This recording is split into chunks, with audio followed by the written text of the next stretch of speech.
Chapitre 9. Une longue suite d'événements. Note personnelle de Matilda O'Donnell McElroy. Au cours de cet interrogatoire, je pris des notes, parce qu'Earl me communiqua beaucoup de noms et de dates que je ne pouvais mémoriser sans les mettre par écrit. Je n'avais pas l'habitude de prendre des notes, mais pour cette leçon, je pensais qu'il était important de fixer l'information sous la forme exacte dans laquelle elle m'était fournie. Cependant, je me rendis compte que la prise de notes rendait beaucoup plus difficile la concentration sur la réception du message d'Earl. J'étais quelquefois à ce point distraite par ma prise de notes que je perdais le cours de sa pensée, et me voyais alors dans l'obligation de lui demander de se répéter plusieurs fois. Earl demeura en contact constant avec l'officier de communication de la station spatiale de la ceinture d'astéroïdes, d'où elle recevait une grande part de ses informations. Earl était un officier, pilote, ingénieur du domaine, et non un historien. Elle était contrainte d'obtenir ces informations depuis les archives des missions de reconnaissance accomplies par d'autres officiers du corps expéditionnaire du domaine. Transcription officielle d'interrogatoire. Top secret. Transcription officielle de la base aérienne militaire de Roswell, US Army Air Force, 509e escadron de bombardiers. Sujet Alien Interview, 27 juillet 1947, première séance. L'histoire véritable de la Terre est tout à fait surprenante. C'est une histoire si insensée qu'elle est incroyable pour toute personne sur Terre qui tâche de l'explorer. Une myriade d'informations vitales sont manquantes. Un énorme amalgame de vestiges incohérents et de constructions mythologiques lui ont été arbitrairement greffés.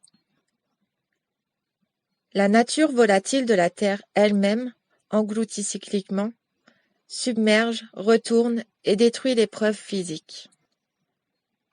Ces facteurs, combinés avec l'amnésie et les suggestions post-hypnotiques, les apparences artificielles et les manipulations secrètes, rendent pratiquement inaccessible une reconstitution des origines concrètes et de l'histoire des civilisations de la Terre.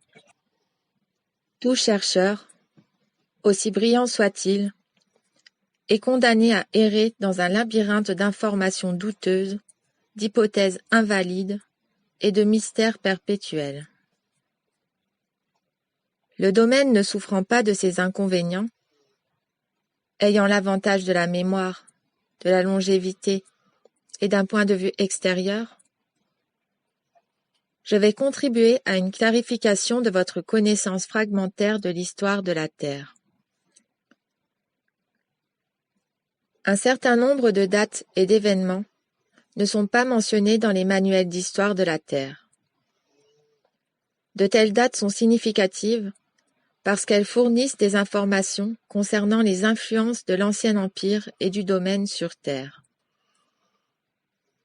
Bien que j'ai assisté à plusieurs briefings de la part du personnel de notre contrôle de mission concernant le passé de la Terre au cours de ces dernières centaines d'années, je me baserai principalement sur les données recueillies à partir des archives capturées à la suite de notre invasion du quartier général planétaire de l'Ancien Empire. Depuis cette époque, le corps expéditionnaire du domaine a observé attentivement le cours général des événements sur Terre.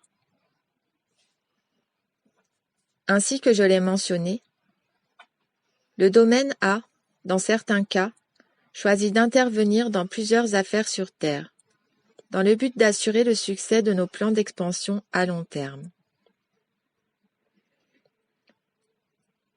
Bien que le domaine n'ait pas d'intérêt pour la Terre en tant que telle, ni pour la population d'Isby de cette planète, il est dans notre intérêt de veiller à ce que les ressources de la Terre ne soient pas détruites ou spoliées.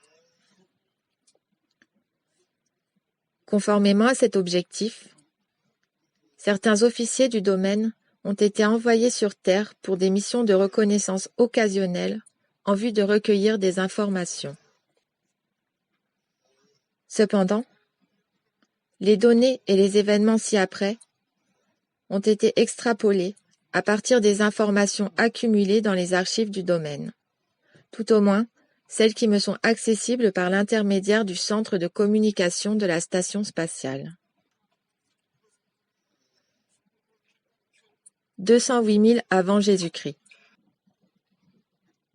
Implantation de l'ancien empire, dont le quartier général était situé à proximité d'une des étoiles de la queue de la constellation de la Grande Ourse dans cette galaxie. La force d'invasion de l'ancien empire conquit le secteur au moyen d'armes nucléaires peu de temps auparavant. Après que la radioactivité ait décliné et qu'on ait procédé à la dépollution et à la restauration, la Terre reçut l'immigration d'êtres migrants d'une autre galaxie vers cette galaxie. Ces êtres édifièrent une société qui se maintint jusqu'il y a environ 10 000 ans, époque à laquelle elle fut vaincue par le domaine. Très récemment, la civilisation terrestre en est venue à ressembler à certains aspects de cette civilisation, maintenant qu'elle a échappé à son contrôle immédiat. En particulier, l'aspect et les technologies de transport, tels que les avions, les trains, les bateaux, les moteurs à explosion et les automobiles, de même que ce que nous considérons comme architecture moderne ou futuriste, qui imite le dessin des bâtiments des principales villes de l'ancien empire. Avant 75 000 avant Jésus-Christ. Les archives du domaine contiennent très peu d'informations relatives aux civilisations qui se sont développées sur les masses continentales de l'Atlantide et de la Lémurie, si ce n'est pour observer qu'elles ont coexisté sur Terre approximativement à la même époque. Il semble que les deux civilisations aient été fondées par des survivants de sociétés galactiques qui ont fui leur système planétaire d'origine afin d'échapper à la persécution politique ou religieuse.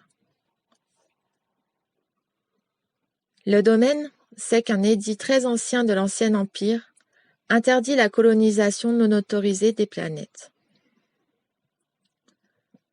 Par conséquent, il est possible que leur destruction ait été causée par des forces de police ou des forces militaires qui pourchassaient les colonisateurs en tant que criminels, et qu'ils les aient détruits. Bien que cela semble une hypothèse vraisemblable, il n'existe aucune preuve incontestable qui explique la destruction complète et la disparition de deux civilisations électroniques. Une autre possibilité est qu'une gigantesque éruption volcanique sous-marine dans la région du lac Toba à Sumatra et au mont Krakatoa à Java ait causé la destruction de la Lémurie. Le raz de marée causé par l'éruption submergea l'intégralité des masses continentales, y compris les montagnes les plus élevées. Les survivants de la civilisation détruite, les Lémuriens, sont les plus anciens ancêtres des Chinois. L'Australie et les zones océaniques situées au nord de l'Australie furent le centre de la civilisation lémurienne et sont la source des races orientales. Les deux civilisations possédaient des technologies électroniques, des technologies de vol et des technologies similaires caractéristiques des civilisations galactiques. Il semble que l'éruption volcanique ait expulsé une masse si gigantesque de roches en fusion que le vide qui fut généré sous la croûte terrestre fit plonger sous l'océan d'immenses fragments de masse continentale.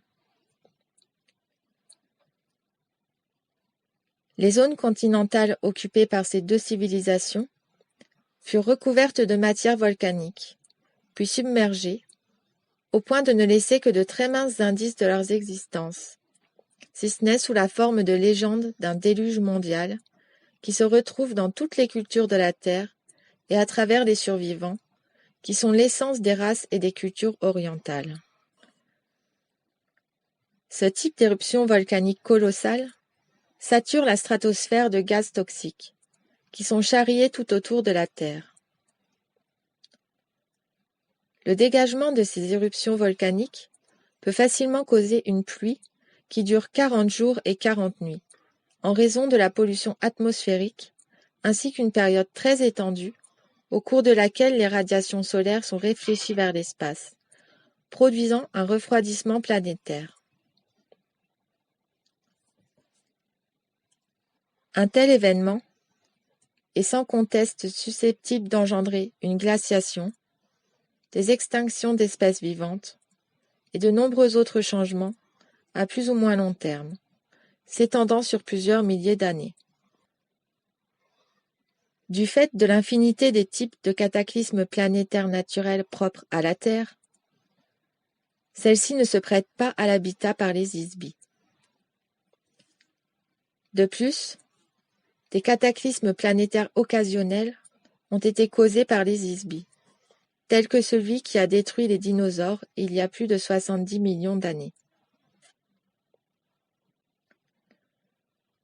Cette destruction fut causée par une guerre intergalactique au cours de laquelle la Terre, de même que de nombreux satellites et planètes voisines, furent bombardés par des armes atomiques. Les explosions atomiques produisirent des dégradations atmosphériques tout à fait à la manière des éruptions volcaniques. La plupart des planètes de ce secteur de la galaxie sont depuis lors des déserts inhabitables. La Terre est un environnement indésirable pour de nombreuses autres raisons. Une forte gravité et une atmosphère dense, des inondations, des tremblements de terre, des volcans, des basculements d'axes polaires, la dérive des continents, les impacts de météorites, les changements atmosphériques et climatiques, pour se limiter à un petit nombre. Quel type de civilisation durable, une culture sophistiquée, pourrait-elle projeter de créer dans un tel environnement? De plus, la Terre est une petite planète en orbite autour d'une étoile périphérique d'une galaxie. Cela fait de la Terre une planète très isolée géographiquement des civilisations planétaires plus concentrées qui existent vers le centre de la galaxie. Ces faits incontournables ont limité exclusivement l'usage de la Terre à celui de jardin zoologique ou botanique, ou à son usage actuel de prison, sans plus. Antérieurement à 30 000 avant Jésus-Christ. La Terre a commencé à être utilisée comme lieu de déportation et de prison pour les isbies qui ont été jugés intouchables, c'est-à-dire criminels et non conformistes. Les isbies ont été capturés, encapsulés dans des pièges électroniques et déportés sur Terre depuis divers lieux de l'Ancien Empire. Des stations d'amnésie furent établies sur Mars et sur la Terre, dans les monts Ruwenzori en Afrique et dans les montagnes des Pyrénées au Portugal, ainsi que dans les steppes de Mongolie. Ces aires de contrôle d'opérations électroniques créent des écrans de force destinés à détecter et capturer les isbies, au moment où l'isbie se sépare du corps à la mort.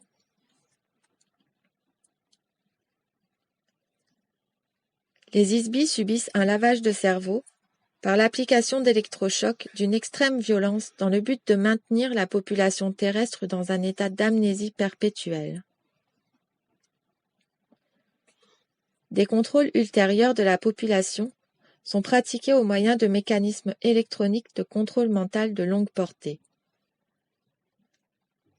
Ces stations sont toujours opérationnelles et extrêmement difficiles à attaquer ou à détruire, y compris pour le domaine, qui ne maintiendra pas une force militaire considérable dans ce secteur avant une date ultérieure. Les civilisations à pyramides furent intentionnellement créées comme partie du système carcéral pour isbies sur Terre. La pyramide est supposée être le symbole de la sagesse. Toutefois, la sagesse de l'ancien empire sur Terre vise à opérer au sein du piège amnésique sophistiqué formé par la masse, la signification et le mystère. Ce sont là des qualités opposées à celles d'un être spirituel immortel, lequel n'a ni masse ni signification. Un isbi est seulement parce qu'il pense qu'il est. La masse représente l'univers physique, incluant des objets tels que les étoiles, les planètes, les gaz, les liquides, les particules d'énergie et les tasses athées. Les pyramides étaient des objets très très solides, comme l'étaient toutes les structures créées par l'ancien empire. Des objets pesants, massifs, denses, solides, créent l'illusion de l'éternité. Des corps sans vie enveloppés dans du lin, trempés dans la résine, placés dans des sépultures d'or gravées et ensevelis avec leurs biens terrestres parmi des symboles chiffrés, créent l'illusion de la vie éternelle. Cependant, les symboles d'un univers physique dense et massif sont l'exact opposé d'un isbi. Un isbi n'a pas de masse ni de temps. Les objets ne durent pas indéfiniment. Un isbi est pour toujours. Signification.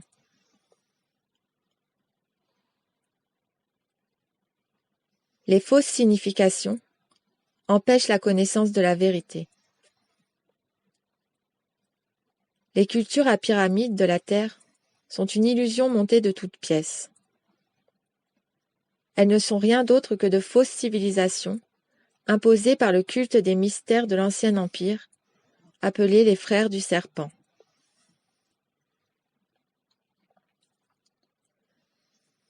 Les fausses significations furent inventées pour créer l'illusion d'une fausse société, de façon à appliquer à nouveau le mécanisme d'amnésie aux résidents du système carcéral de la Terre. Le mystère est construit à partir de mensonges et de demi-vérités. Les mensonges causent la persistance, parce qu'ils altèrent les faits qui sont constitués de dates, de lieux et d'événements exacts. Quand la vérité est connue, un mensonge ne persiste plus. Si la vérité exacte est révélée, elle n'est plus un mystère. Toutes les civilisations à pyramide de la Terre ont été soigneusement conçues à partir de couches successives de mensonges, habilement entrelacées avec quelques vérités. Le culte pratiqué par les prêtres de l'Ancien Empire combinait des mathématiques sophistiquées et une technologie spatiale, avec des métaphores théâtrales et du symbolisme. Tous ces éléments ne sont qu'une construction totalement artificielle de la vérité, rendue attrayante par la présentation esthétique et le mystère. Les rituels complexes, les alignements astronomiques, les rites secrets, les monuments massifs, l'architecture éblouissante, les qualités artistiques des hiéroglyphes et les dieux humains animaux furent élaborés pour créer un mystère insoluble à l'intention de la population carcérale d'Isby sur Terre. Le mystère distrait l'attention de la vérité, à savoir que les Isby ont été capturés, qu'on leur a infligé l'amnésie et qu'ils ont été emprisonnés sur une planète très, très éloignée de leur demeure d'origine. La vérité est que chaque Isby sur Terre est venu sur Terre en provenance d'un autre système planétaire. Pas une seule personne sur Terre n'est un habitant natif. Les humains ne sont pas apparus sur Terre. Dans le passé, la société égyptienne fut dirigée par des administrateurs de prison ou des prêtres qui, à leur tour, manipulaient un pharaon, contrôlaient le trésor et maintenaient la population d'habitants asservis physiquement et spirituellement. À l'époque moderne, les prêtres ont changé, mais la fonction est la même. Toutefois, à présent, les prêtres sont eux-mêmes des prisonniers. Le mystère renforce les murs de la prison.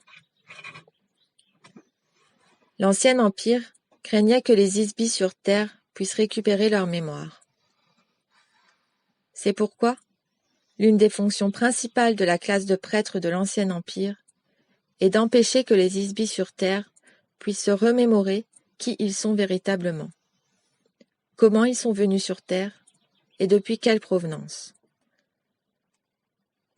Les opérateurs du système carcéral de l'Ancien Empire, ainsi que leurs supérieurs, ne veulent pas que les Isbis se remémorent qui les a assassinés, capturés, qui a pillé toutes leurs possessions, qui les a déportés sur Terre, leur a infligé l'amnésie et les a condamnés à la réclusion perpétuelle. Imaginez ce qui pourrait se produire si tous les détenus de la prison se rappelaient brusquement qu'ils ont le droit d'être libres. Que se passerait-il s'ils réalisaient soudain qu'ils ont été emprisonnés en recourant à des illusions et s'ils se soulevaient comme un seul homme contre leur geôlier? Ils ont peur de révéler quoi que ce soit qui ressemble à la civilisation des planètes d'origine des détenus. Un corps, un article de vêtement, un symbole, un vaisseau spatial, un équipement électronique avancé, ou tout autre vestige de civilisation d'une planète d'origine pourrait éveiller un souvenir chez un être et réactiver sa mémoire.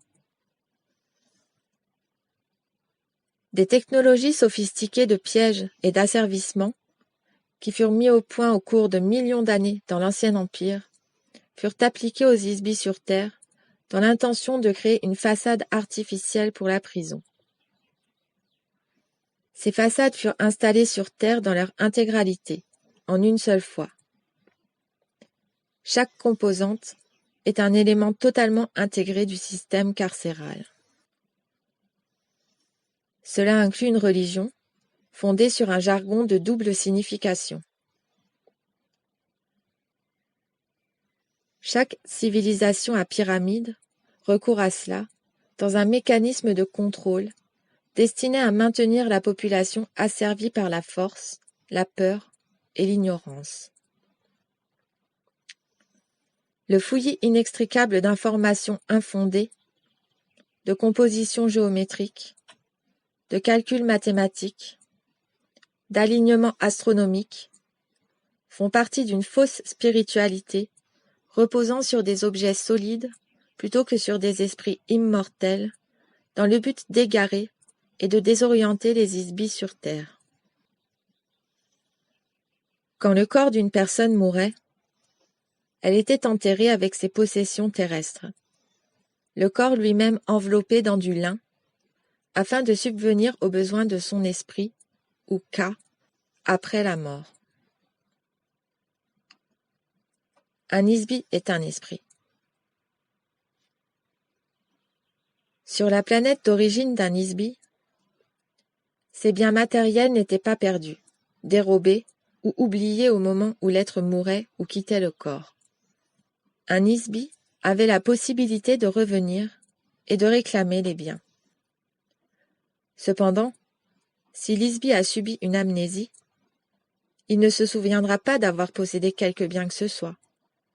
De cette façon, les gouvernements, les compagnies d'assurance, les banquiers, les membres de famille et autres vautours peuvent piller intégralement ces biens sans avoir à craindre la réaction du défunt. L'unique raison de ces fausses significations est d'instiller l'idée qu'un Nisbi n'est pas un esprit, mais un objet physique. C'est là un mensonge. Il s'agit d'un piège conçu pour égarer un Nisbi. D'innombrables personnes ont passé des heures incalculables à tâcher de résoudre le puzzle formé par l'Égypte et les autres civilisations de l'ancien empire. Ces civilisations sont des puzzles formés de pièces qui ne coïncident pas.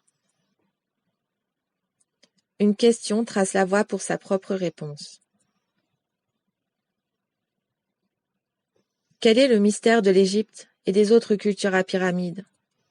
Le mystère.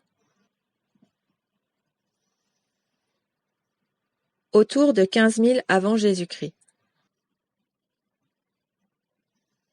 Les forces de l'Ancien Empire ont supervisé la construction d'une exploitation minière hydraulique dans les montagnes des Andes de l'actuelle Bolivie, près du lac Titicaca, à Tiahuanaco, comprenant la construction d'un complexe massif de bâtiments de pierre gravée, connu comme Calasasaya, et sa porte du Soleil, à une altitude de près de 4200 mètres. 11 600 avant Jésus-Christ. L'axe polaire de la Terre s'est déplacé vers une zone océanique. Le dernier âge glaciaire a pris fin brusquement lorsque les calottes polaires ont fondu et le niveau des océans a monté jusqu'à submerger de vastes étendues des masses continentales de la Terre. Les derniers vestiges encore existants de l'Atlantide et de la Lémurie ont été engloutis par les eaux. Des extinctions massives d'espèces animales sont survenues sur le continent américain, en Australie et dans les régions arctiques par l'effet du basculement des pôles. 10 450 avant Jésus-Christ. Des plans ont été conçus par l'Isbi de l'ancien empire nommé Thoth pour la construction de la grande pyramide de Gizeh. Les 4 couloirs d'aération de la pyramide sont dirigés précisément vers des étoiles clés de l'ancien empire, telles qu'elles pouvaient être observées depuis Gizeh à cette année-là. L'alignement des pyramides de Gizeh sur le sol recoupe parfaitement l'alignement de la constellation d'Orion, telle qu'elle peut être observée depuis Gizeh relativement à la position du Nil comme représentation terrestre de la Voie lactée dans le ciel. 10 400 avant Jésus-Christ. Selon l'historien de la Terre Hérodote, des archives de la civilisation disparue de l'Atlantide, comprenant des technologies électroniques ainsi que d'autres technologies de cette société, furent enfouies dans un caveau situé entre les griffes du Sphinx. L'historien grec a écrit que cela lui avait été révélé par quelques-uns de ses amis qui étaient des prêtres d'Anu, le dieu sumérien, dans la cité égyptienne d'Héliopolis. Cependant, il est grandement improbable qu'une civilisation électronique ait été autorisée à être préservée intacte par les administrateurs du système carcéral de l'Ancien Empire. 8212 avant Jésus-Christ. Les Védas, ou hymnes védiques, forment un ensemble d'hymnes religieux qui furent introduits dans les sociétés terrestres. Ils apparurent sous forme de traditions orales, furent mémorisés de génération en génération. L'hymne de l'enfant de l'aube comprend une idée appelée le cycle de l'univers physique. La création, la croissance, la conservation, la dégradation et la mort ou la destruction de l'énergie et de la matière dans un espace. Ces cycles produisent le temps. Le même ensemble d'hymnes décrit la théorie de l'évolution. Cela constitue un remarquable corps de connaissances qui contiennent une grande dose de vérité spirituelle. Malheureusement, cet ensemble a été incorrectement évalué par les humains et altéré par des prêtres sous forme de mensonges et d'inversions de faits qui ne sont qu'un piège à nigaud visant à empêcher chacun de nous d'utiliser la sagesse pour découvrir un moyen d'échapper à la planète prison. 8050 avant Jésus-Christ. Destruction du gouvernement de la planète mère de l'Ancien Empire dans cette galaxie. Cela marqua la fin de l'Ancien Empire en tant qu'entité politique dans la galaxie. Toutefois, l'étendue immense de l'Ancien Empire exigea des milliers d'années pour que le domaine parvienne à le conquérir entièrement. L'inertie des systèmes politiques, économiques et culturels perdurera pour quelque temps encore.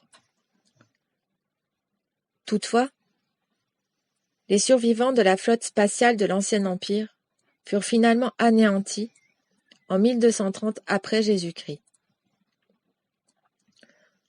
Outre les agents de l'Ancien Empire qui géraient l'opération de prison terrestre, d'autres entités de l'Ancien Empire vinrent sur Terre.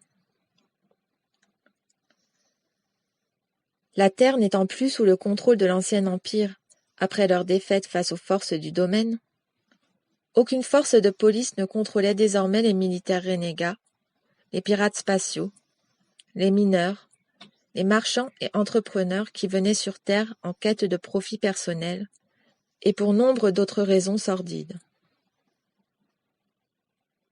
Par exemple, l'histoire de la Terre, selon le peuple juif, décrit les Néphilim. Le chapitre 6 du livre de la Genèse décrit les origines des Néphilim. Je cite. Lorsque les hommes eurent commencé à se multiplier sur la face de la terre, et que des filles furent nées, les fils de Dieu virent que les filles des hommes étaient belles, et ils en prirent pour femmes parmi toutes celles qu'ils choisirent. Les géants étaient sur la terre en ces temps-là. Il en fut de même après que les fils de Dieu furent venus vers les filles des hommes, et qu'elles leur eurent donné des enfants. Ce sont ces héros qui furent fameux dans l'Antiquité. Fin de la citation.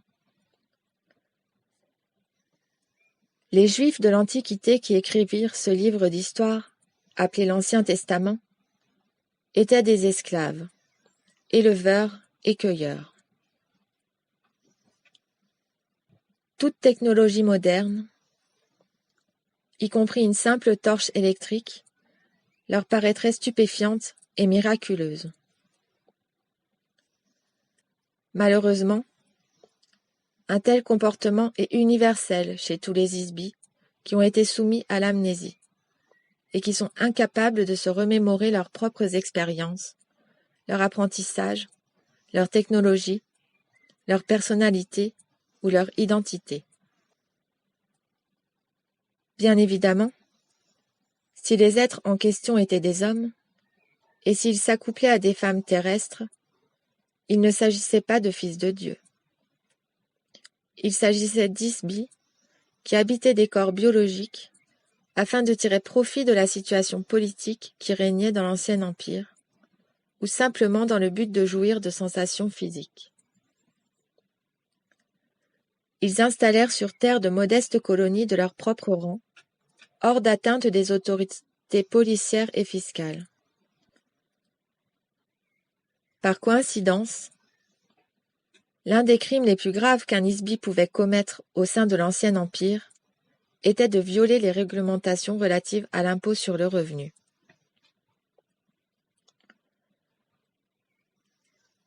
L'impôt sur le revenu était utilisé comme un dispositif esclavagiste et un châtiment au sein de l'Ancien Empire. L'erreur la plus infime dans une déclaration d'impôt rendait un isbi intouchable et était suivie par la déportation sur Terre. 6750 avant Jésus-Christ. D'autres civilisations, à pyramide, furent fondées sur Terre par l'Ancien Empire. Ces civilisations furent établies à Babylone, en Égypte, en Chine et en Amérique centrale. La zone couvrant la Mésopotamie fournissait des installations de services, des stations de communication, des bases spatiales, ainsi que des carrières au profit de ces fausses civilisations. Ptah fut le nom donné au premier d'une lignée d'administrateurs de l'Ancien Empire qui se présentaient eux-mêmes comme des gouverneurs divins. L'importance de Ptah peut être comprise en apprenant que le mot Égypte est une altération en grec de l'expression Het-Ka-Ptah, ou demeure de l'esprit de Ptah. Ptah était surnommé le développeur. C'était un ingénieur en construction. Son grand prêtre recevait le titre de grand maître des artisans. Ptah était également le dieu de la réincarnation en Égypte. Il institua la cérémonie de l'ouverture de la bouche, qui était accomplie par les prêtres lors des cérémonies funèbres et destinée à libérer les âmes de leur propre corps. Évidemment, lorsque les âmes étaient libérées, elles étaient à nouveau capturées, soumises à l'amnésie et contraintes à retourner sur Terre. Les soi-disant gouverneurs divins qui accompagnaient Ptah sur Terre étaient appelés NTR, ce qui signifiait gardien ou sentinelle par les Égyptiens. Leur symbole était le serpent ou le dragon, qui représentait un ordre secret de prêtres de l'Ancien Empire, appelés les Frères du Serpent. Les ingénieurs de l'Ancien Empire utilisaient des instruments de taille à base de rayons laser de haute concentration, afin de découper et extraire les blocs de pierre. Ils utilisaient également des champs de force et des vaisseaux spatiaux pour soulever et déplacer des blocs de pierre pesant chacun des centaines ou des milliers de tonnes. On découvrira que l'emplacement de ces structures sur le sol a une signification géodésique ou astronomique en rapport avec plusieurs étoiles de cette région de la galaxie. Les bâtiments sont grossiers et impraticables, eu égard aux normes de construction en vigueur sur la plupart des planètes. En tant qu'ingénieur du domaine, je peux attester que de telles structures, si elles étaient transplantées, ne passeraient jamais l'inspection sur une planète du domaine.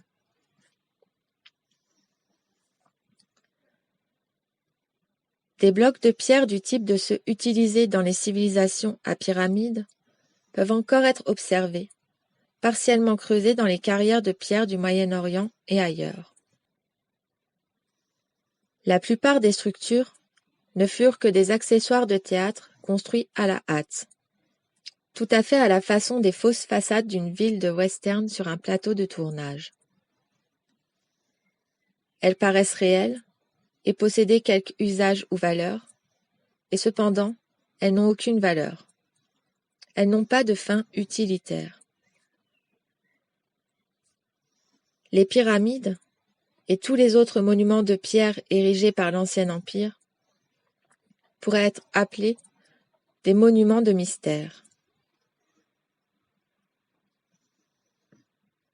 Pour quelle raison quelqu'un dépenserait-il tant de ressources pour élever un si grand nombre de bâtiments inutiles? Afin de créer une illusion de mystère.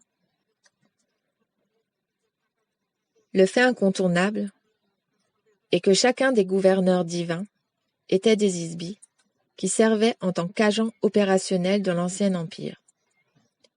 Ils n'étaient certainement pas divins, bien qu'ils fussent des Isbis. 6248 avant Jésus-Christ. Début de la guerre active entre le commandement spatial du domaine et les survivants rescapés de la flotte spatiale de l'Ancien Empire dans ce système solaire. Guerre qui dura près de 7500 ans. Elle commença quand une base fut établie dans les montagnes de l'Himalaya par un bataillon de 3000 officiers et membres d'équipage du corps expéditionnaire du domaine. L'installation ne fut pas fortifiée, du fait que le domaine ignorait que l'Ancien Empire continuait à utiliser la Terre comme une planète prison. La base du domaine fut attaquée et détruite par des forces spatiales de l'Ancien Empire qui continuaient à opérer dans le système solaire auquel appartient la Terre.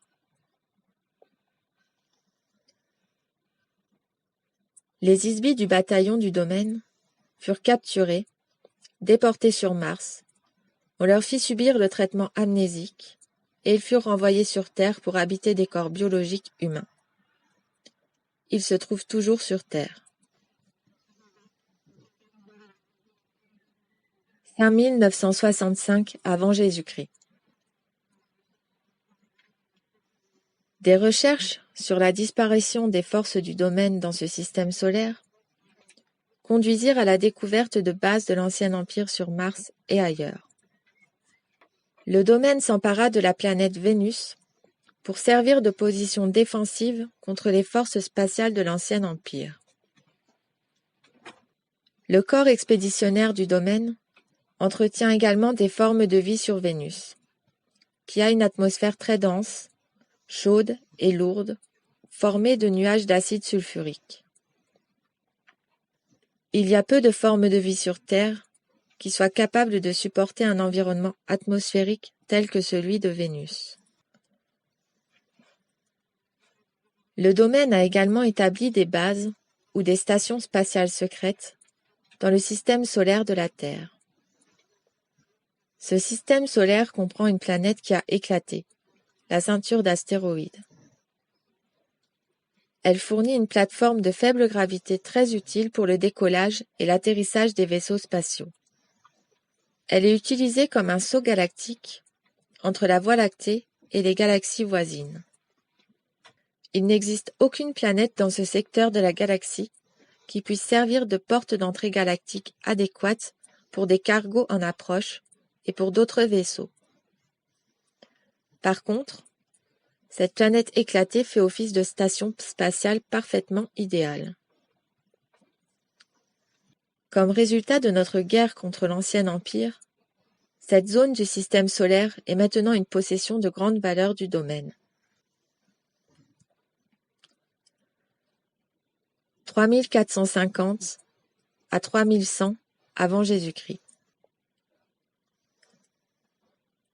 L'intervention dans les affaires de la Terre par les agents de l'Ancien Empire ou gouverneurs divins fut brisé à cette époque par les forces du domaine.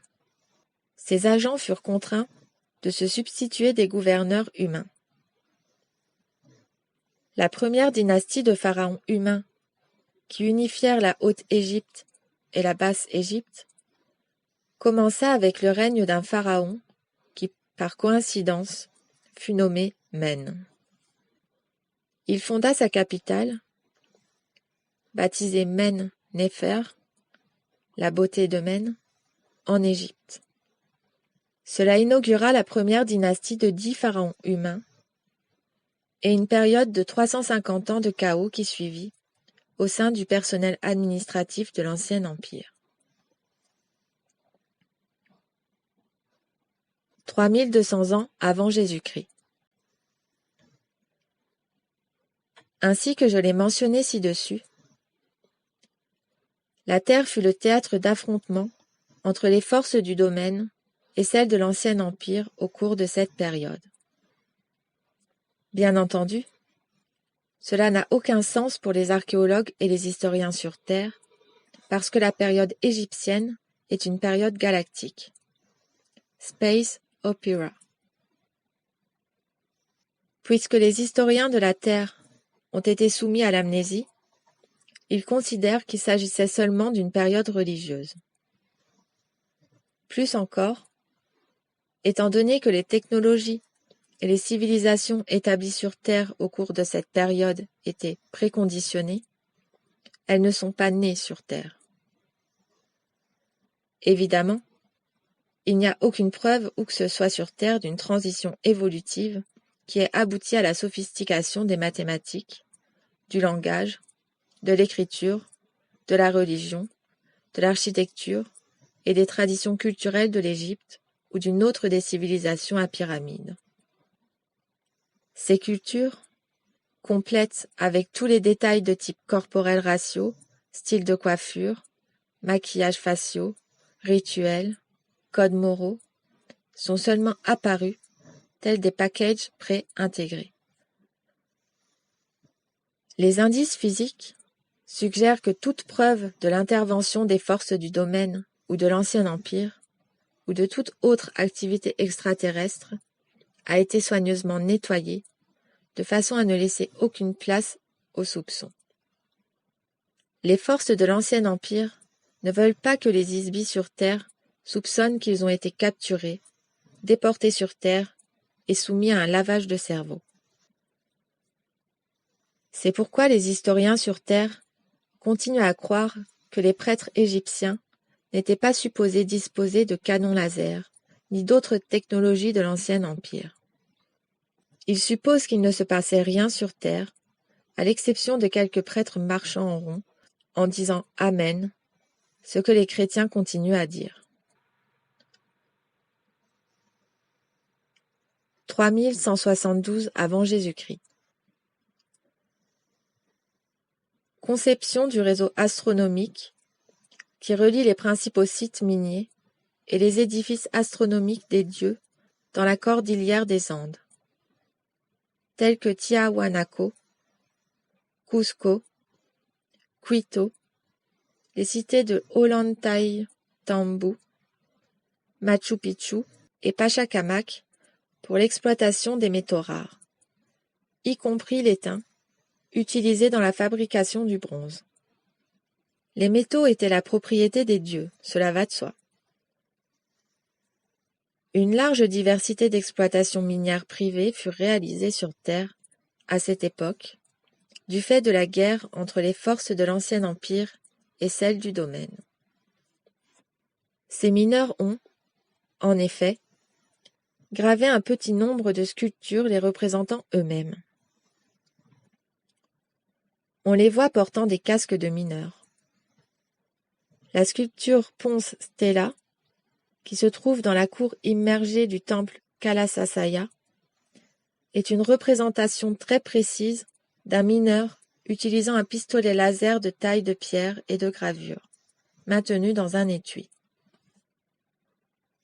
L'Ancien Empire s'est également livré à des opérations d'exploitation minière sur des planètes situées dans l'étendue de la galaxie, pendant une très longue période.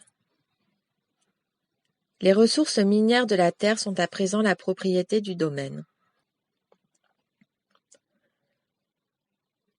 2450 avant Jésus-Christ.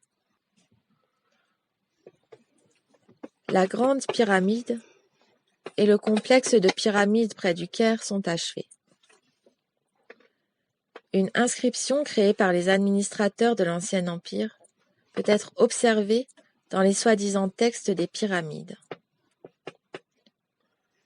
Les textes déclarent que la pyramide fut construite sous la direction de Thoth, fils de Ptah. Bien entendu, jamais un roi n'a été enterré dans la chambre, les pyramides n'ayant jamais été destinées à servir de chambre funéraire. La grande pyramide fut placée précisément au centre exact de toutes les masses continentales de la Terre, telles qu'on peut les observer depuis l'espace. Il va de soi que des mesures d'une telle précision exigent une perspective aérienne et une observation des masses continentales depuis l'espace. Des calculs purement mathématiques du centre géodésique des continents terrestres ne pourraient pas être réalisés autrement. Des puits d'aération furent construits à l'intérieur de la pyramide pour s'aligner avec la configuration des étoiles appartenant aux constellations d'Orion, du Grand Chien, Canis Majora, et spécifiquement Sirius. Les couloirs sont également alignés en direction de la Grande Ourse, où était située la planète mère de l'Ancien Empire. Également en direction d'Enitak, d'Alpha du Dragon, Alpha Draconis, et de Bêta de la Petite Ourse, Bêta Ursa Minor. Ces étoiles constituent chacune des clés du système de l'Ancien Empire, depuis lesquelles les Isbies étaient déportés sur Terre, puis mis au rebut, telles des marchandises impossibles à négocier. La configuration de l'ensemble des pyramides sur le plateau de Gizeh visait à créer une image miroir sur Terre du système solaire et de certaines constellations au sein de l'Ancien Empire. 2181 avant Jésus-Christ. Min devient le dieu de la fertilité en Égypte. Cet Isbi, également connu sous le nom de Pan, était également un dieu grec. Min, ou Pan, était un Isbi qui, d'une certaine manière, parvint à échapper au système d'amnésie de l'Ancien Empire. 2160 à 2040 avant Jésus-Christ. L'un des résultats du regain d'intensité de la bataille entre les forces du domaine et celles de l'Ancien Empire fut que le pouvoir des gouverneurs divins fut renversé à cette époque-là. Ils finirent par quitter l'Égypte et regagnèrent les cieux, pour ainsi dire, ayant été vaincus. Les êtres humains s'emparèrent du pouvoir et du titre de pharaon. Le premier pharaon humain transféra la capitale de l'Égypte depuis Memphis jusqu'à Héracléopolis. 1500 avant Jésus-Christ. Il s'agit de la date de la destruction de l'Atlantide, indiquée par les grands prêtres égyptiens Psénophis d'Héliopolis et Sonchis de Saïs, au sage grec Solon. Les prêtres d'Anu avaient inscrit dans leurs archives que la côte méditerranéenne avait été envahie par des peuples atlantes à cette époque. Bien entendu, ces peuples ne provenaient pas de l'ancien continent de l'Atlantide, dans l'océan Atlantique, qui avait existé plus de 70 000 ans auparavant. Il s'agissait en fait de réfugiés de la civilisation minoenne de la Crète, qui cherchaient refuge suite à l'éruption volcanique et le raz-de-marée du mont Terra, qui anéantit leur civilisation.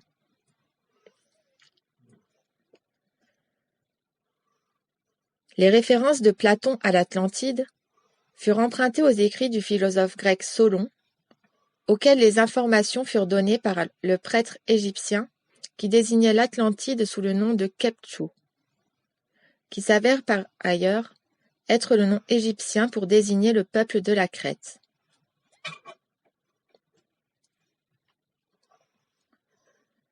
Une partie des survivants du désastre volcanique qui frappa la civilisation minoenne sollicitèrent l'aide de l'Égypte, qui était l'unique autre civilisation de culture avancée dans ce secteur de la Méditerranée à cette époque. 1351 à 1337 avant Jésus-Christ.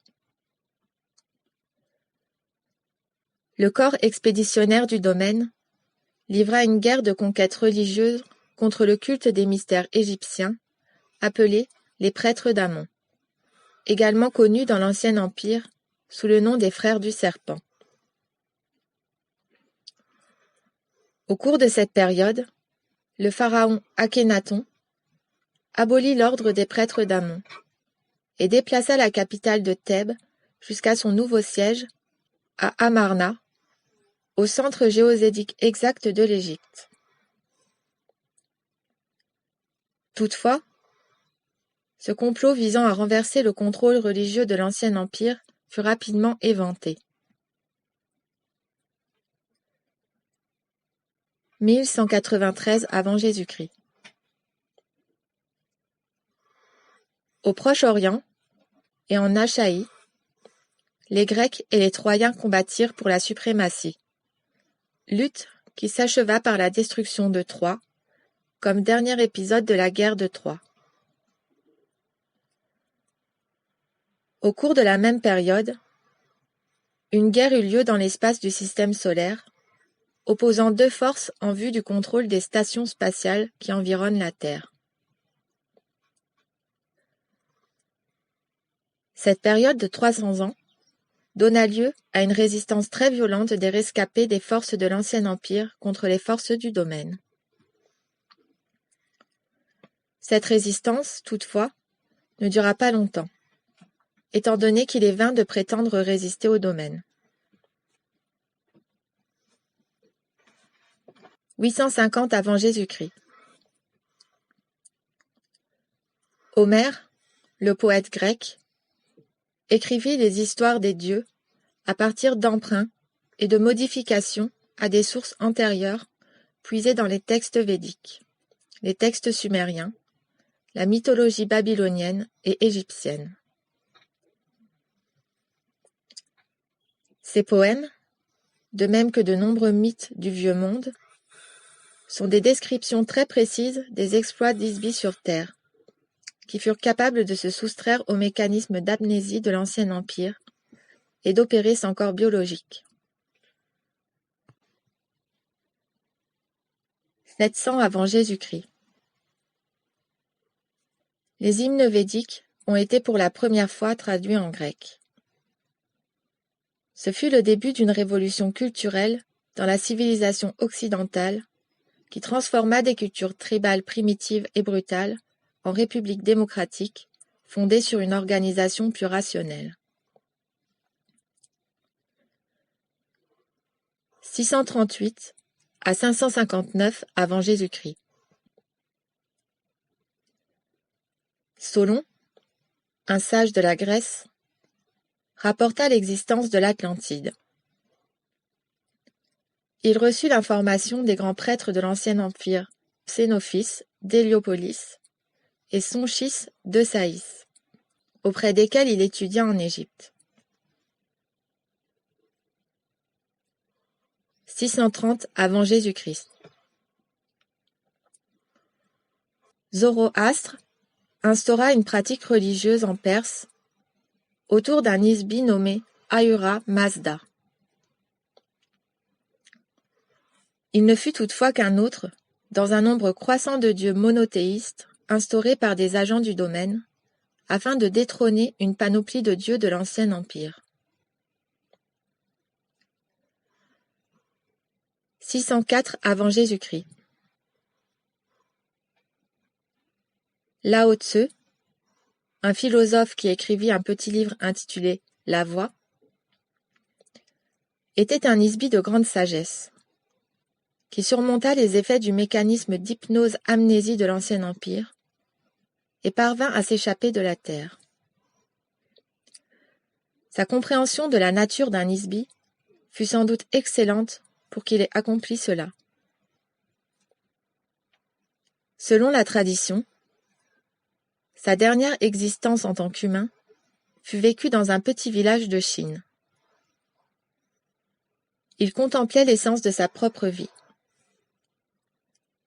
À l'instar de Siddhartha Gautama, il méditait sur ses propres pensées et sur ses vies antérieures. En se livrant à cette pratique, il récupéra une partie de sa mémoire, de ses facultés et de son immortalité. À un âge avancé, il décida de quitter le village et de se rendre dans la forêt pour quitter son corps. Le gardien de l'entrée du village l'arrêta et le supplia de mettre par écrit sa philosophie personnelle avant de partir. Voici un bref extrait des conseils qu'il prodigua concernant la voie par laquelle il redécouvrit son propre esprit. Je cite. « Celui qui regarde ne le verra pas. Celui qui écoute ne l'entendra pas. Celui qui tâtonne ne saisira pas. La non-entité sans forme, la source immobile du mouvement. »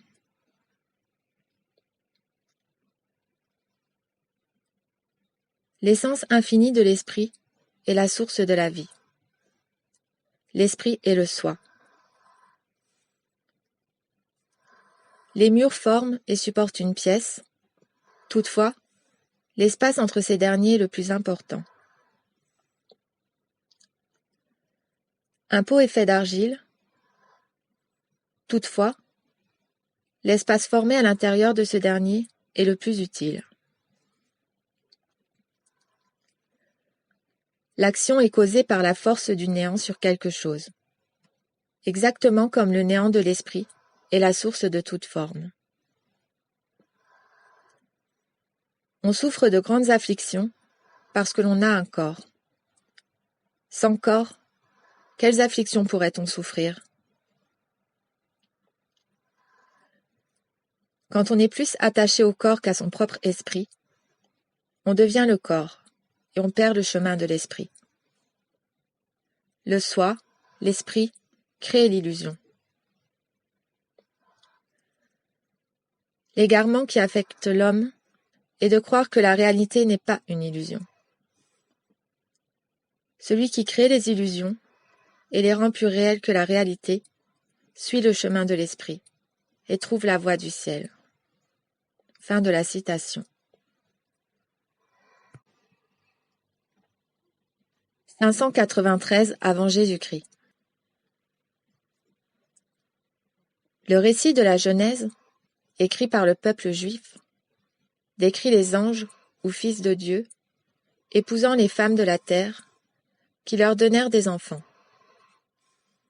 Il s'agissait probablement de renégats de l'ancien empire.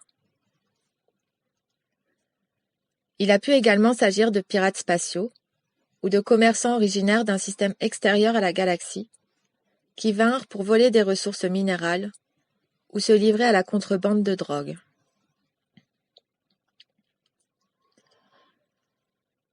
Le domaine a remarqué qu'il y a beaucoup de visiteurs de la Terre en provenance des planètes et des galaxies voisines, mais qu'il est rare qu'ils s'arrêtent pour vivre ici. Quel type d'être vivrait sur une planète prison s'il n'y était pas contraint? Le même livre rapporte également l'histoire d'un humain nommé Ézéchiel, qui fut témoin d'atterrissage d'un vaisseau spatial ou d'un objet aérien à proximité de la rivière Chebar, Cabour, en Chaldée. Sa description du vaisseau emploie un langage très archaïque techniquement, mais constitue néanmoins une description très précise d'un vaisseau ou d'un engin de reconnaissance de l'Ancien Empire. Cette description est semblable aux observations de Vimanas par les populations qui vivaient au pied de l'Himalaya.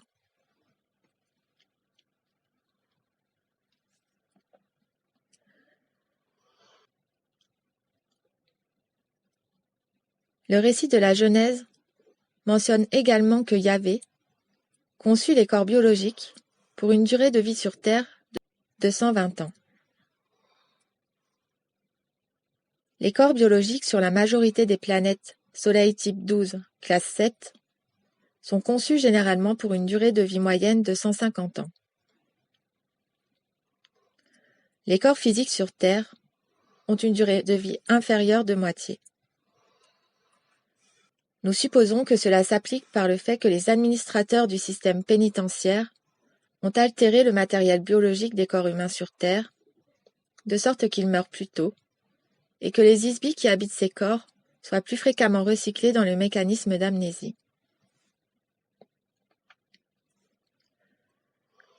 Il convient d'observer qu'une grande partie de l'Ancien Testament fut écrite au cours de la captivité des Juifs en esclavage à Babylone, qui était elle-même sévèrement soumise au pouvoir des prêtres de l'Ancien Empire. Le livre introduit une fausse perception du temps et un faux concept de l'origine de la création.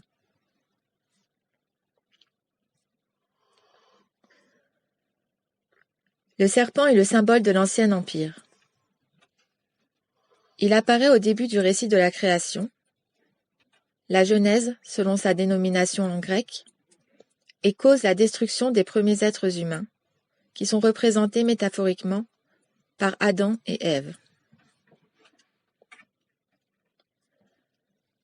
L'Ancien Testament, très nettement influencé par les forces de l'Ancien Empire, offre une description détaillée des isbies qui sont contraints d'habiter des corps biologiques sur Terre.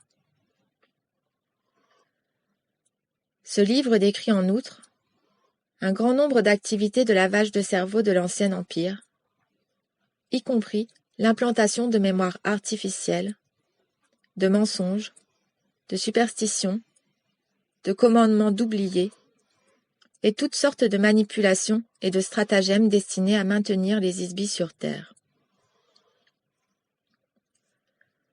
Ce qui est plus important que tout, il anéantit la conscience que les humains sont des êtres spirituels immortels. 580 avant Jésus-Christ. L'oracle de Delphes appartenait à un réseau de nombreux temples oraculaires. Chaque temple était un centre de communication. Les prêtres de l'Ancien Empire désignaient un dieu local pour chaque temple. Chacun des temples de ce réseau était situé précisément à 5 degrés d'intervalle depuis la capitale Thèbes, sur toute l'étendue de la région méditerranéenne et jusqu'à la mer Baltique. Les autels servaient entre autres de réseau, car ils renfermaient des balises électroniques qui furent par la suite désignées sous le nom de pierres omphalos.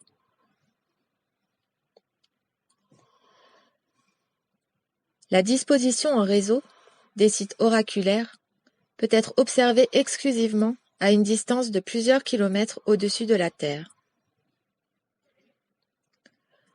Le réseau initial de balises de communication électronique fut désactivé quand les prêtres furent dispersés et celles-ci furent remplacées par des pierres taillées.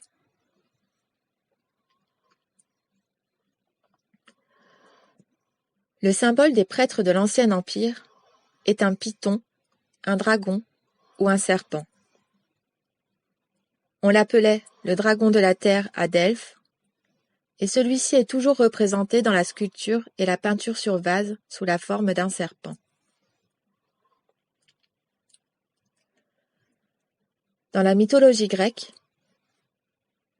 Le gardien de la pierre Omphalos au temple de Delphes était un oracle dont le nom était Python, le serpent.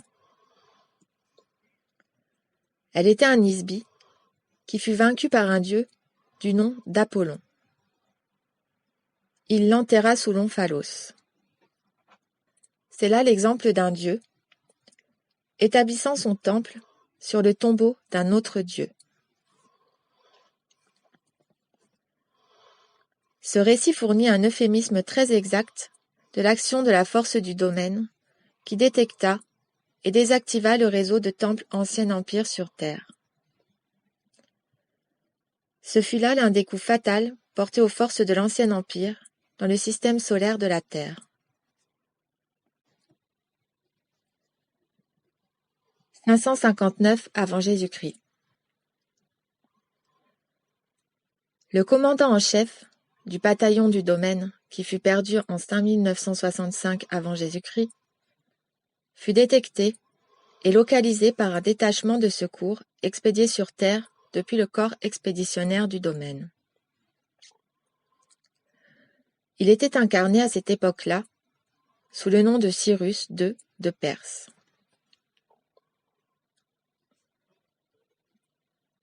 Un système unique d'organisation fut utilisé par Cyrus II et les membres de ce bataillon qui l'accompagnèrent depuis l'Inde dans la succession de ses incarnations sur Terre. En partie, cela lui permit d'édifier le plus vaste empire qui ait existé dans l'histoire de la Terre jusqu'à cette époque.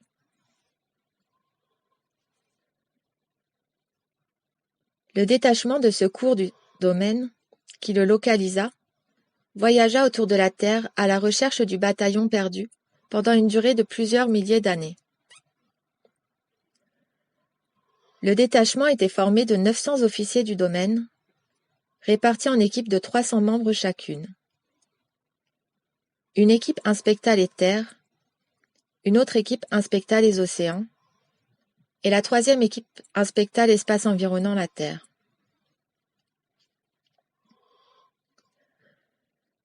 Il existe de nombreux témoignages, dans plusieurs civilisations humaines, se rapportant à leurs activités, que les humains n'ont, bien entendu, pas compris.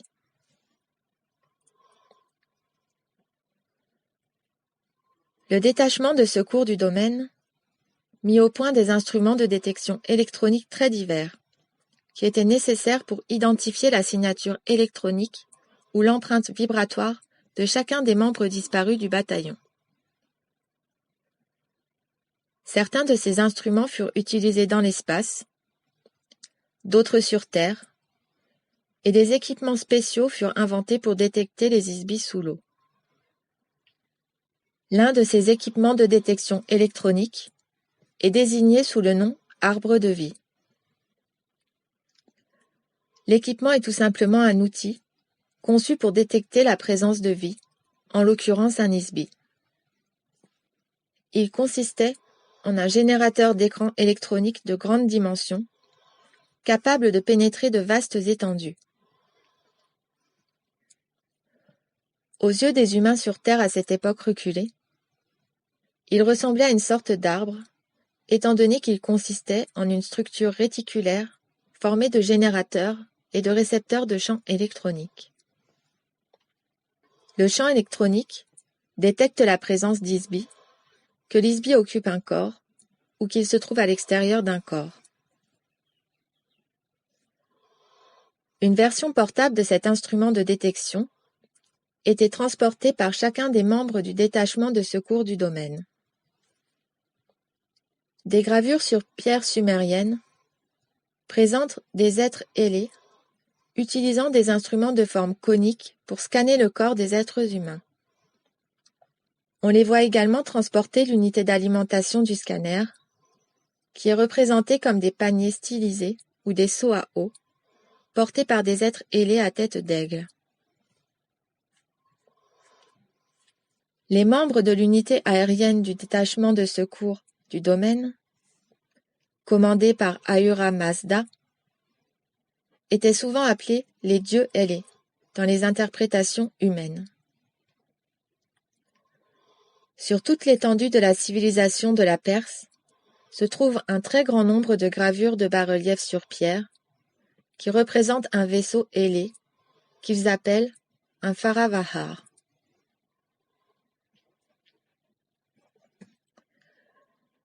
Les membres de l'unité aquatique du détachement de secours du domaine étaient appelés Oan par les humains de l'époque. Des gravures sur pierre, représentant les soi-disant Oan, les montrent revêtus de combinaisons de plongée argentées. Ils vivaient dans la mer et apparaissaient à la population humaine comme des hommes habillés de façon à ressembler à des poissons. Plusieurs membres du bataillon perdu furent retrouvés dans les océans, habitant des corps de dauphins ou de baleines. Sur Terre, les membres du détachement de secours du domaine étaient désignés sous le nom Anunnaki par les Sumériens et Néphilim dans la Bible. Bien entendu, leur mission et leur activité véritable ne furent jamais révélées aux Homo sapiens. Leurs activités furent travesties intentionnellement.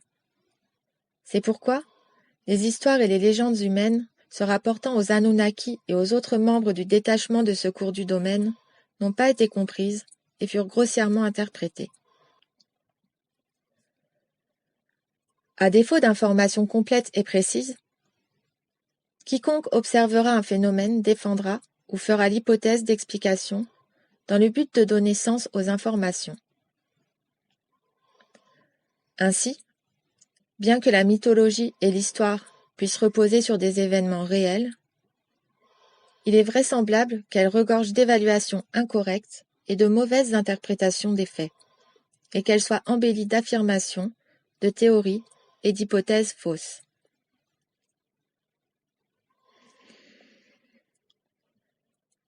Les membres de l'unité spatiale du corps expéditionnaire du domaine sont représentés en vol dans un disque ailé.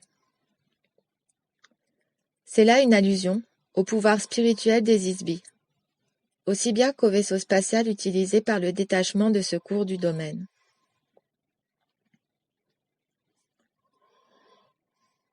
Le commandant du bataillon perdu, incarné comme Cyrus II, est un Isbi qui fut considéré comme un messie sur Terre, à la fois par les Juifs et par les musulmans. En moins de 50 ans, il fonda une philosophie d'un niveau éthique et humanitaire très élevé, qui déposa son empreinte sur la totalité de la civilisation occidentale. Ses conquêtes territoriales, son organisation sociale, ses projets de construction monumentale furent sans équivalent avant et après lui. Des réalisations aussi stupéfiantes au cours d'une période aussi brève ne pouvaient être accomplies que par un dirigeant et une équipe composée d'officiers, pilotes et ingénieurs bien formés, et de membres d'équipage d'une unité du domaine, agissant solidairement et qui avaient été formés et avaient travaillé ensemble pendant des milliers d'années.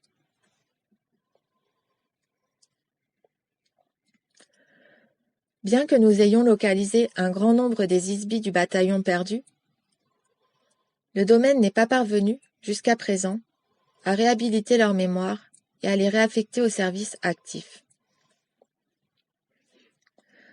Il va de soi que nous n'avons pas la possibilité de transporter des Isbi qui occupent des corps physiques jusqu'aux stations spatiales du domaine, étant donné qu'il n'y a pas d'oxygène dans notre vaisseau spatial. Nous ne disposons pas non plus, dans celui-ci, d'installations adaptées à la vie des entités biologiques. Notre unique espoir a été de localiser et de ranimer la conscience, la mémoire et l'identité des Isbi du bataillon perdu. À une date ultérieure, ils seront capables de nous rejoindre. 200 avant Jésus-Christ. Les derniers vestiges de la civilisation de pyramides de l'Ancien Empire se trouvent à Teotihuacan. Le nom aztèque signifie demeure des dieux, ou le lieu où les hommes ont été transformés en dieux. De même que la configuration astronomique des pyramides de Gizeh en Égypte, l'ensemble du complexe est une représentation à l'échelle précise du système solaire, qui traduit exactement les distances orbitales des planètes les plus proches, de la ceinture d'astéroïdes, de Jupiter, de Saturne, d'Uranus, de Neptune et de Pluton.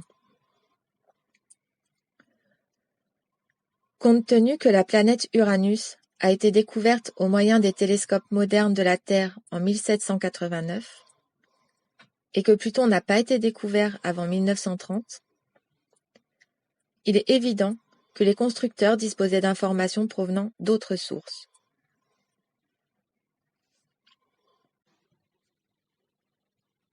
Un élément commun aux civilisations à pyramides sur Terre est l'usage constant de l'image du serpent et du dragon. Cela s'explique par le fait que les êtres qui ont implanté ces civilisations voulaient créer l'illusion que les dieux sont reptiliens. C'est également un des éléments d'une illusion destinée à perpétuer l'amnésie. Les êtres qui ont mis en place sur Terre de fausses civilisations sont des Isbis, tout autant que vous. Un grand nombre des corps biologiques habités par des Isbis dans l'Ancien Empire sont très semblables d'aspect aux corps que l'on trouve sur Terre. Les dieux ne sont pas des reptiles, même s'ils agissent souvent à la manière de serpents.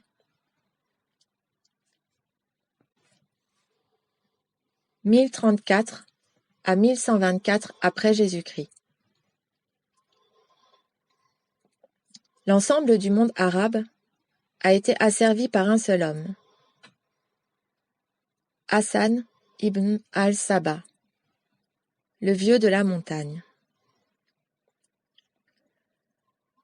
Il fonda la secte des assassins, Hashishins, qui, agissant comme une branche de la religion musulmane, prit le contrôle par la terreur d'une grande partie de l'Inde, de l'Asie mineure et de la plus grande partie du bassin méditerranéen. Ils évoluèrent en une classe de prêtres qui utilisaient un mécanisme de contrôle mental extrêmement efficace et un moyen d'extorsion qui permit aux assassins de dominer le monde civilisé pendant plusieurs centaines d'années. Leur méthode était simple. Des jeunes gens étaient kidnappés et rendus inconscients au moyen du hashish. Ils étaient conduits dans un jardin rempli de magnifiques houris aux yeux noirs, dans un harem orné de rivières de lait et de miel. On prétendait aux jeunes hommes qu'ils se trouvaient au paradis. On leur promettait qu'ils pourraient revenir et vivre là pour toujours s'ils se sacrifiaient en assassinant toute personne qu'on leur donnerait l'ordre d'exécuter. Les hommes étaient drogués à nouveau, puis jetés dans le monde pour y perpétrer leur mission d'assassinat. Dans le même temps, le vieux de la montagne envoyait un messager au calife ou à tout autre riche gouverneur duquel il exigeait une rançon, sous forme de chargements de chameaux en or, épices, encens et autres biens précieux. Si la rançon ne parvenait pas à temps, l'assassin était envoyé pour tuer la partie qui n'avait pas rempli ses engagements. Il n'existait pratiquement aucun moyen de défense contre l'agresseur inconnu, qui ne désirait rien d'autre que d'exécuter sa mission, être tué et retourner au ciel. C'est là un exemple très brutal de la simplicité et de l'efficacité d'une opération de lavage de cerveau et de contrôle mental quand elle est conduite avec habileté et détermination. Cela fournit une démonstration, à petite échelle, de la façon dont l'opération de contrôle mental par amnésie est conduite par l'Ancien Empire à l'encontre de la totalité de la population d'Isbi sur Terre. 1119 après Jésus-Christ. Les chevaliers du Temple furent créés comme un ordre militaire chrétien à la suite de la première croisade, mais se transformèrent rapidement en une base du système bancaire international afin d'accumuler l'argent destiné à mettre à exécution l'agenda des agents rescapés de l'Ancien Empire sur Terre. 1135 à 1230 après Jésus-Christ. Le corps expéditionnaire du domaine a finalement exterminé les derniers survivants de la flotte spatiale de l'Ancien Empire, opérant dans le système solaire autour de la Terre. Malheureusement, leur opération de contrôle mental en action depuis longtemps demeure largement intacte. 1307 après Jésus-Christ. L'ordre du Temple fut dissous par le roi de France Philippe IV, qui était lourdement endetté envers l'ordre. Il fit pression sur le pape Clément V pour condamner les membres de l'ordre, les faire arrêter, obtenir d'eux de fausses confessions sous la torture, et les faire brûler sur le bûcher, dans le dessein d'effacer sa dette en saisissant toutes leurs richesses.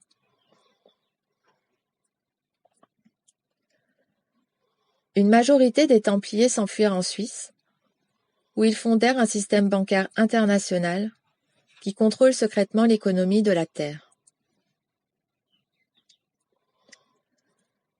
Les agents de l'Ancien Empire agissent comme un groupe de pression occulte sur les banquiers internationaux. Les banques sont manipulées en secret pour jouer le rôle de lobbyistes non combattants afin de promouvoir l'armement et la guerre entre les nations de la Terre. La guerre est un mécanisme interne de contrôle de populations locales.